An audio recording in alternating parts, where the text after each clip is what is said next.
এই জাতীয় অপব্যাখ্যা দেওয়া আর লাইন চুরি করিয়া তার মতলব হাসিল করা।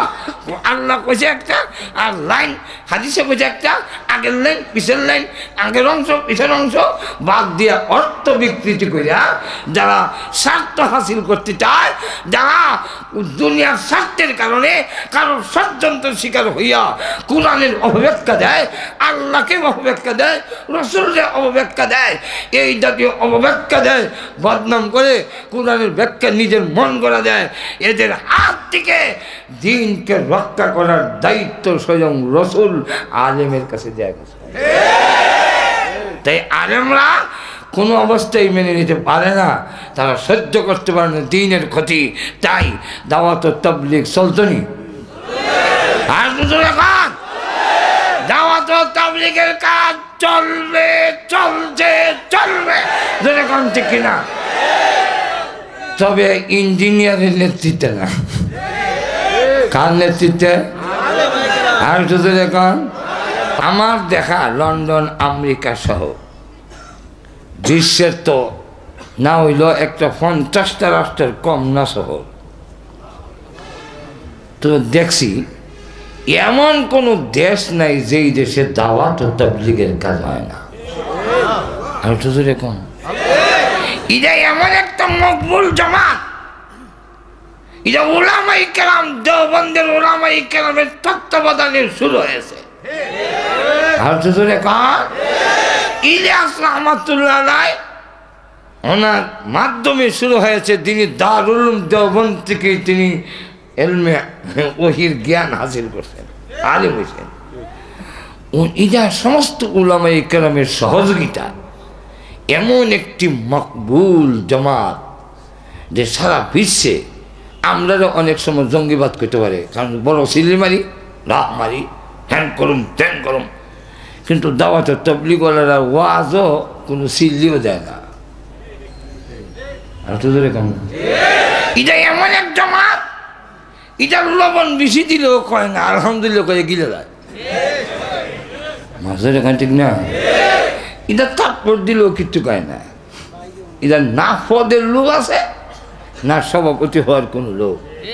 এই কারণে বিশ্বের ইহুদি বেঈমান কাফেররা তারা দেখে যে এটার মধ্যে তো কোনো জঙ্গিবাদ সন্ত্রাসী কোনো কিছুই কই আজকালি যায় না। মাঝের এখান ঠিক কিনা, কিন্তু তলে তলে লন্ডনের মতো দেশে, লন্ডনের রাজধানীতে 13 একর জায়গা নিয়ে হলো মার্কাজ মসজিদ। প্রতি সপ্তাহের সব গুজারিতে 5 থেকে 7,000 লোক জমা হয়।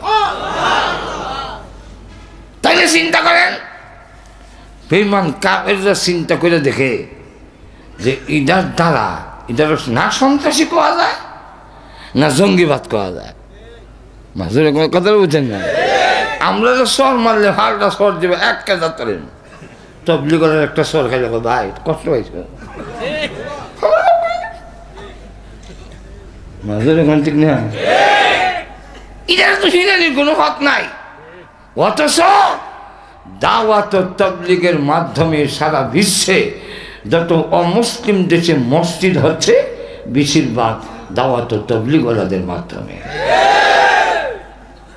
বিশ্বে যত মুসলমান হইতেছে, আমেরিকাতে গড়ে প্রতিদিন 15 থেকে 20 জন লোক কালিমা পড়ে মুসলমান হচ্ছে।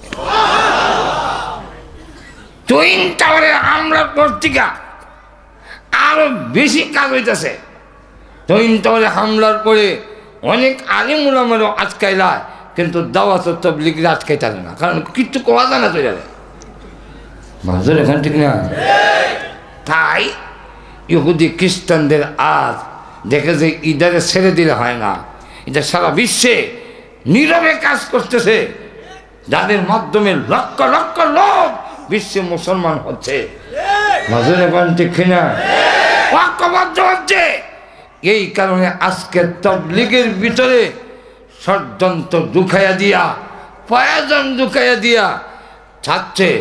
আর কিচ্ছু না, যে আলিম উলামার কাছ থেকে তাবলীগকে যদি বিচ্ছিন্ন করা যায় তাহলে এই সাধারণ পাবলিকের ইমান আমল নিরাপদ থাকবে না। আর শুধু এখন এই দাওয়াত ও তাবলীগ ওয়ালাদের আলেম ওলামার কাছ থেকে যদি বিচ্ছিন্ন করতে পারে তাহলে দেখা যাবে যে এই সাধারণ লোক যারা তাদের ইমান আমল নিরাপদ থাকবে না, হালাল হারাম বৈধ অবৈধ কিচ্ছু বুঝবে না। কারণ আলেম উলামা ছাড়া মসজিদ চলবে না, চললেও সঠিকভাবে চলবে না। এক লোকের মসজিদে এবারও লন্ডন জোহরের নামাজ পড়তে গেছি এক মসজিদে, তা আমি পিছনে দাঁড়াইছি আর ইমাম সব রুখ করতে যাইবার আগে দেখি আমার দিকে ঘুরে দাঁড়াই রয়েছে। তা আমিও চাইলাম, চাওয়ার পরে আমার ইশারা দিতে চাইবে লেগে, তখন তো আমার বুঝবার বাকি নাই বিষয়টা নজর এখন ঠিক না। আমি সঙ্গে সঙ্গে ইমামতি জায়গায় চলে গেলাম, উনি চলে গেল, নামাজ আমি সারাই নিলাম। আর অন্য একজন সাধারণ লোক আসিল আরেক মসজিদও, ইবাদার যেন ইমাম সাহেব ইশারা দেয়, ইবাদর নামাজও থাকে আবার মাতাল গিটা জিগায়, এবারে দেখে যখন বুঝে না তখন কাপড়দের টান দিছে বলে আনিও ছেড়ে দিয়ে ও ইমাম সাহেব ওই টানাটানি করেন কি। আরেক বেলা দিছে ইমামতি সৌসেদা দিছে, তো জিজ্ঞাসা সৌসেদা দিলেন কেন?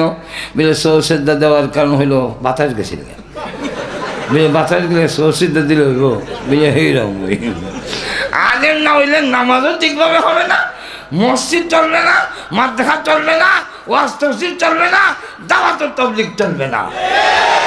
তো আলেম থেকে কেমনে সরাইব, মানুষকে আমল থেকে কেমনে সরাইব, এই সরানোর জন্য একটা লোককে তৈরি করার দরকার। এই লোকটা তৈরি করছে ভালো বংশের থেকে যদি গ্রহণ না করে তাহলে সাধারণ লোকেরা গ্রহণ করবে না। তৈরি করছেন মৌলানা সাদ নামের একজন লোক। আর একটু জোরে কম, আরো জোরে চিন্তা করে দেখেন, উনি এতটুকু বুঝে না যে দাওয়াত ও তাবলীগে যদি কোনো পদের মানে কেউ চাহিদা নাই, কেউ পদ দেয়া টানাটানি করে না। আর উনি একটা লোক যদি পদটা ছেড়ে দিয়ে খালি কয় উলামায়ে কেরাম, দেওবন্দের উলামায়ে কেরাম সহ যেইভাবে বলবে আমি সেই সাথে পরামর্শের সাথে চলতে রাজি, এতটুকু যদি বলে সারা বিশ্বের দাওয়াত ও তাবলীগের আগুনটা 5 মিনিট লাগবে না, 2 মিনিটে নিবে না। আর তো কম সারা বিশ্বে আগুন লেগে রয়েছে, কিন্তু উনি ওনার পথ ছাড়তে রাজি হয় না। এতে বোঝা যায় সব ঘোষিত পদ দখল করে বসে আছে, কেউ তাকে আমির বানায় নাই, নিজে নিজে আমির হইয়া। কারণ ইলিয়াস রহমতুল্লাহের বংশের এই অজুহাতে দাবি করে পদ দখল করে সারা বিশ্বে দাওয়াত ও তাবলীগের লোকদের মধ্যে যে মারামারি আর যে সংঘাত সৃষ্টি করেছে, এটি বোঝা যায় লোকটা নিজের ক্ষমতায় দৌড়ে না, অন্য কোনো ক্ষমতায় বল করছে। গেল একদিক। আরেকটা দিক হইল ইনার অসংখ্য বক্তব্য যেটা রসুলকে অ্যাটাক করে, নবীদেরকে অ্যাটাক করে, আল্লাহর উপরে অ্যাটাক করে, আলিম উলামার উপরে অ্যাটাক করে। আল্লাহর উপরে অ্যাটাক করে কইছে আল্লাহ হেদায়েতের মালিক হই না। আল্লাহ যদি হেদায়েতের মালিক হইতেন তো রসুল হারেন কেন? আপনারা কি করেন? আপনার এটার সাথে একমত? আর তো কন এখানে আপনারা এই কথা মনে করেন না। আমাদের দেশে অনেক সময় কয় যে এখন তবলিগওয়ালারা এই আলিম উলামা দরবারটা লাগাইছে, আলিম উলামা তবলিগ আইলো করে মাঝে এখন ঠিক না। আরে আলিম দ্বারা তো তবলিগ শুরু হয়েছে। আর তো কন মসজিদের ইমাম মুয়াজ্জিন যদি আলিম উলামা খতিব পক্ষে যদি না হতো তো দাওয়াত তবলিগের ওয়ালার লোকেরা তবলিগের গাছটি মসজিদে ঢুকাবার কিয়ামতের আগেও সুযোগ থাকে। আর তো কন আলিম উলামা নতুন করে আসে না, আজ থেকে আলিম উলামা চাচ্ছে যাতে রক্ষা করা যায় তবলিগকে সঠিকভাবে। তবলিগ চলবে তবে সঠিকভাবে চলবে। আর তো কন ওনার একটা বক্তব্য হইল যে কোরআন বুঝা ফরন ওয়াজিব। আপনারা কেদা কেদা বুঝা করতে পারবেন? কোরআন না বুঝা করলে সব নাই গুনাহ। না না, ওনার বক্তব্য কোরআন বুঝা যদি না হলো তাহলে গুনাহ, তাহলে আমরা কেউ সব পেতাম না। এর কারণ কোরআনের অনেক আয়াত আছে আমরা বুঝি না, পৃথিবীর কোনো আলেম বুঝে না। আলিফ লাম মিম,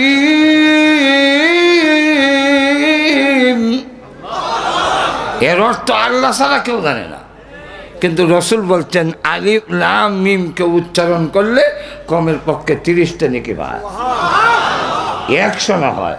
আপনি দেখবেন ওই সাইডেতে বসছে মশা কামড়ায়, তো মশা কামড় দিলে তাফা দিতে হয়, কামড় তো দিয়ে দিয়েছে, তাফা দিলে আর কিলো। এর লেগা ওই কাছে গিয়ে একটা গাছ উঠে আনছে, এটা নাড়ায় যাতে মশা কাছে না আয়। কিন্তু দেখা গেল এটা যে হানো লাগে এখানে খাদ যায়, তার জন্য ফেলে এটা খাদ যাস খেলে কষা, এটা কি আনলাম লাগলে খাদ যায়, কইটা দিয়ে সূত্রা গাছ লেগেছিল। সূত্রা গাছ বুঝেন আর না বুঝেন লাগে দেখা যাইব। সূত্রা গাছ আল্লাহর একটা সৃষ্টি, ইদের না বুঝতে লাগাইল যদি চুলকায়। আল্লাহর কোরআন আল্লাহর কালাম বুঝো আর না বুঝো তেলাওয়াত করে দেখো 100 হবে। আর কিছুদিন আগেও আমেরিকাতে এক কাজী সাহেবের তেলাওয়াত শুনে 8 জন খ্রিস্টান কালিমা বলে মুসলমান হয়ে গেল। থানবী রহমতুল্লাহর সামনে গেছে এক লোক, এক নাস্তিক প্রফেসর, আর এই মুহূর্তে একজন লোক গেছে গিয়ে ওদের একটু ফু দেন, ফেটে ব্যথা করে ওদের কোনো। এই নাস্তিক প্রফেসর কয় মৌলভী সাহেব এই বিজ্ঞানের যুগে আপনারা বাটফারি চলে। ভাই কী বাটফারি করলাম? বাটফারি হলো বেটার ফেটের পিছিয়ে ব্যথা, আপনি ক্যাপসুল ইঞ্জেকশন ট্যাবলেট দেওয়ার দরকার, তা না হয়ে দূর থেকে একটা ফু মারলেন। এই ফু কি বেটার ফেটের পিছিয়ে গেছে? আপনি একটা ফু মারছেন, এটা তো মুক্ত বাতাসের সাথে মিশে গেছে। থানবী রহমতুল্লাহ কয় আমি তো জানছিলাম আপনি একজন প্রফেসর, কিন্তু এখনের কথায় বোঝা যায় বড় একটা গাধা। যেমন এখানে কেছে গাধা চেহারা লাল হইয়া শরীর কাভাম বইছে। কিছুক্ষণ পরে আবার বললেন প্রফেসর সাহেব আপনি কি আমার কথায় রাগ হয়েছেন? আবার দিকে কাটা গায়ে লেবুর রস দেন, রাগ না আমার গাধা কইছেন? দেখেন আমি যে গাধা কষি আমার মুখের বাতাসটা মুক্ত বাতাসের সাথে মিশে গেছে, আমি তো আপনার ফেরের পিছিয়ে গুতা দিয়ে কইছি না গাধা, ঠিক না? তাহলে আমি একটা মানুষের কথায় আপনার চেহারা লাল কেন, শরীরে কাফার বসে কেন? তাহলে বোঝা যায় আমি একটা মানুষের কথায় যদি আপনার চেহারার রং পরিবর্তন করতে পারে, দেহের মধ্যে কম্পন সৃষ্টি করতে পারে, আল্লাহর কথা কি কোনো আসন নাই? ঠিক না? 2 নম্বর ওনার বক্তব্য বলে ইয়া আল্লাহ, এটা কইবার টাইম নাই। 2 নম্বর একটা করে দেয়, আর একটা বলি আমাদের হুজুরদেরকে যেটা দেয় এটা কিন্তু বেতন বলা যায় না, না হাদিয়া, আচ্ছা হাদিয়া ওই হাদিয়াও বলা যায় বা ভাতা বলা যায়, ভাতা। এর কারণ আমাদের মসজিদের ইমাম সাহেব গিয়া যেখানে বেতন কত 20,000 দেয় কিনা জানি না, এটা দিলে এটা যখন আলমনগর বড় প্রজেক্ট পয়সা আছে দিতে পারে। আমরা মসজিদের মাদ্রাসার বেতন মহাদিস যেবারে হাদিস পড়া এবারে মাত্র 13,000 দেই, আনলে সব নিচে 13,000 আর 10,000 আর 5,000 একটা ফ্যামিলি চলে। এখন আর একটা রাজমিস্ত্রি তো মাসে 15-20,000 টাকা কামাই করে, সিএনজি চালাইয়া একটা লোকে 15-20,000 টাকা কামাই করতে পারে, যেরকম ঠিক না? আজ মোলামাদের বেতন না, এটা সমস্ত সর্বসম্মতিক্রমে সিদ্ধান্ত নেওয়া হয়েছে পরিবার চালাবার জন্য জরুরতে কিছু ভাতা দেওয়া হয়, এটা বেতন নয়। এবং এটা 4 মাযহাব মতে হালাল, 4 মাযহাব মতে বৈধ, কিন্তু মাওলানা সাদ সাহেব বলেন এটা মিলে ব্যবসার মহিলার রোজগার থেকে আরো খারাপ। যদি এদের হাত থেকে যদি রক্ষা না করা যায় তাবলীগ বিভ্রান্তির দিকে গুমরাহির দিকে চলে যাবে। আর্মি ব্যারাকের ভিতরে থাকে, ব্যারাকের ভিতরে থাকে, এরা বের হয় না, সরকারে খায় আর ব্যারাকের ভিতরে থাকে। দেশের ভিত্তিতে জরুরি অবস্থা দেখলে সেনাবাহিনী মাঠে নামায়। ঠিক তেমনি হবে ওলামায়ে কেরাম মাদ্রাসায় কিতাব নিয়ে ব্যস্ত। যখন দিনের মধ্যে কোনো জরুরি অবস্থা দেখা দেয় তখনই ওলামায়ে কেরাম জরুরি হয়ে যায় দিনকে রক্ষা করার দায়িত্বে নেমে যাওয়া। লক্ষ্য করে দেখেন, এটা আল্লাহর রসুলের দেওয়া দায়িত্ব। কেন? এক হাদিস আছে, ইয়া আল্লাহ এত লম্বা ওয়াজ আমি এবার বছরও করছি কিনা আল্লাহ জানে। 2 ঘন্টা আর 5 মিনিট বাকি আছে, 2 ঘন্টা। একটা হাদিস খালি কয়ে দেয়, আল্লাহর রসুল বলেন ইয়াহমিলু হাযাল ইলমা মিন কুল্লি খালাবিন উদুলুহু ইয়ানহুনা আনহু তাহরিফাল গালিন। যুগে যুগে কিছু লোক বের হবে, কিয়ামত পর্যন্ত আর নবী আসবে না। আসবে? আসলে রেখান, কিন্তু আমাদের নবীর আসনটা কিয়ামত পর্যন্ত খালি নাই, খালি আছে। আসলে রেখান গাবতলি থেকে বাচ্চায় তুই একবার সিট উঠতে বসে, ড্রাইভার স্টার্ট দিছে 10টা আসার ঘোরায়, কিন্তু সাইডে স্টার্ট দিয়ে গাড়ির আজ্ঞা ফিরছায়। আমরা টাইম হয়েছে না, টাইম হয়েছে, হ্যাসেন্দার হয়েছে না, 15 মিনিট পরে সারুম, 15 মিনিট পরে। তা আপনি বলেন 15 মিনিট যখন পরে দেরি করবো, যখন আমি চা খাই, কারণ চা খাইতে গেলে সিটটা তার জন্য দল করিব, তাই 2টা ব্যাগ আসিল সিটটা তুইছে। এখন কি মনে করেন সিটটার মধ্যে লোক আছে, মানুষ আছে, মানুষ আছে, কিন্তু সিটটা খালি আছে। কেন খালি নাই? 2টা ব্যাগ আছে। ঠিক তেমনি হবে আমাদের নবী পৃথিবীতে নাই। রসুল বলেন আমার সিটটার মধ্যে 2টা ব্যাগ রেখে যায়। আল্লাহু আকবার, আসতে কমে না জোরে কমায়। রসুল কয় তারাকতু ফীকুম আমরাইন লান তাদিল্লু মা তামাসসাকতুম বিহিমা কিতাবাল্লাহি ওয়া সুন্নাতে রাসূলি। আমি চলে যাই, আমার জায়গার মধ্যে 2টা জিনিস রেখে যাই। 2টা জিনিস মানে 2টা ব্যাগ রেখে যাই। সুতরাং নবীর জায়গার মধ্যে কিতাবাল্লাহি ওয়া সুন্নাতে রাসূলি 2টা জিনিস রেখে গেছে। একটার নাম কিতাব এক ব্যাগ, একটার নাম হাদিস সিটটা রেখে গেছে। এখন কিয়ামত পর্যন্ত যদিও বিশ্বনবী দুনিয়াতে নাই, তার নবুয়তের সিট খালি নাই। কেন খালি নাই? ব্যাগ রাখা। আচ্ছা, এখন প্রশ্ন হইল, কিছু লোক আছে গাউলা, গাছ ঠেলা, হেরা করে কি আয়োজন দেখে লোক নাই, ব্যাগ আছে, ব্যাগ নিচে তুই হ্যাঁ বইটা। আপনি যখন এখন ভাই সিটটা দামার কই নাম দিলে নাই ভাই, 2টা ব্যাগ আসিল না, ব্যাগ কিনা সিট কিনা গেছেন, এটা দেখা গাওলা, এটার কি কর গাওলা বইটা দিন না। এখন গাওলা যাতে দখল করতে না পারে, এখন ডাইনে বা মেশায় কারে দায়িত্ব দেওয়া যায়, অনেকটা দায়িত্ব দিলে হ্যাঁ নিজে ব্যাগ লয়ে যাবো। এর লেগে আজি সাহেব দেখতে কয়, আজি সাহেব আমার সিটটার দিকে একটু খেয়াল রেখেন, গাওরা গার কাটা নিয়ে আইয়ে। তুমি গেছে বলে এক বেড়াইয়া আইসে গাওলা, বেগ দর্শি নিচে নামে বই তো আজি সব সর্দার পাইল দেওয়াস না, ব্যাগ আছে, লোক আছে যে নজর এখন ঠিক নেই। আল্লাহর রসুল বলেন আমি 2টা ব্যাগ রেখে যাই আমার জায়গা উম্মতের মধ্যে, এ উলামায়ে কেরাম তোমরা আমার বিশ্বস্ত। আল উলামা ওয়ারাসাতুল আম্বিয়া ওয়া ইন্নাল আম্বিয়া লাম ইউওয়ারিসু দিনারাও ওয়ালা দিরহামা। আল্লাহর রসুল বলেন আলেমরা আমার উত্তরাধিকারী। তোমাদের আমি বিশ্বাস করি, তোমার কাছে নবুয়ত নাই কিন্তু এলেম আছে, কিয়ামত পর্যন্ত এলেম দ্বারা দিন চলবে। তোমাদের কাছে দায়িত্ব দেয়া গেলাম, ওই সাদ নামের গাওড়া, গোলাম মোহাম্মদের নামের গাওড়া, জওয়ানবাগীর নামে গাওড়া, রাজাবাগীর নামে গাওড়া, পুতুলবাগীর নামে গাওড়া যেন বদ্ধ দখল করতে না পারে।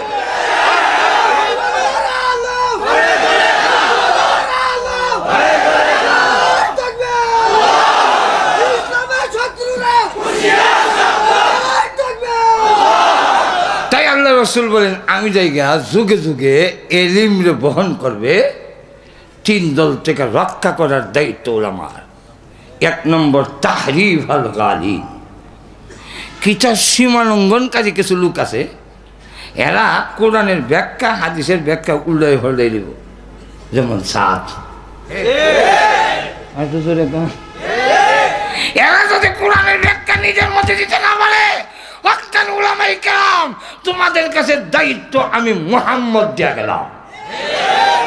এটা একটা। 2 নম্বর হইল ইন্তেহালাল মুবতিলি, বাতিলরা করে কিটা কিছু জায়গা লাইন চুরি করে দেয়, চুরি করে ঢুকাই দেয়। আল্লাহ কোরআনে বলছেন আমাদের কাছে দিও যাই না। ঘুমাই গেছেন নাকি? নামাজের কাছে যাইও না। ইয়া আইয়ুহাল্লাযীনা আমানু লা তাকরাবুস সালাহ, কথা সত্য, কিন্তু হিবাজার কয় না। কোন বাজু? ওয়া আনতুম সুকারা, নিশাযুক্ত অবস্থায় নামাজের কাছে দিয়ে যাইও না। ইদা গেলায়াত, হুকুম বাতিল হয়ে গেছে। এখন এখন ওয়াজ করে কয় আল্লাহ কোরআনে কইছে মদ খাইও, কিন্তু নামাজের সময় খাইও না। সুর গেল 2 নম্বর। 3 নম্বর হইল তাউইল আল জাহিলিন, জাহেলরা অপব্যাখ্যা দেব। একবার কয় কবরের মধ্যে এমন আযাব দিব, ফল্লা দিব নারাং, আরে সালি, ফল্লা দিব সালি, এরপরে দিব নারাং। কবর বিলে ফল্লা সালি দিব, এরপরে দিব নারাং, এরপরে দিব রে জাতা, জাতার সুরে কইব ভে ভে। কোরআন শরীফ আছে সায়াসলা নারান জাতা লাহাবিন, নাউযুবিল্লাহ কইতেন না।